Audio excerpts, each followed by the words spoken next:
បាត់ចង់ក្រៅរបស់នេះខ្ញុំហើយនេះខ្ញុំក៏សូមអរគុណដល់ទស្សនិកជនចាជំរាបសួរបងចាសុខសប្បាយទេសក្កណាចាសុខសប្បាយបងបាយគ្នាយូរស្រស់ស្អាតដដែលចាអរគុណកាក់ខ្ញុំមានមមាញឹកទេនៅក្នុងថ្ងៃក្នុងវិជ្ជាជីវសិល្បៈចាបងគឺមានការមមាញឹកខ្លាំងណាស់ចាជាថតជាខ្សែភាពយន្តឬមួយជាខារ៉ាអូខេជាបន្តទេចាតាំងពីរៀងពីតែម្ដងចាហើយមានកម្រងចេញតែសម្ដែងនៅប្រទេសក្រៅទេមើលទៅចាអត់តមានផងបងអត់តទេចាសក្កណាមិនត្រឹមតែជាតារាសម្ដែងប៉ិនប្រសព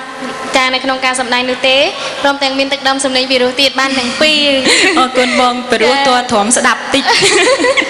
ចាអីទទួលយកបានណា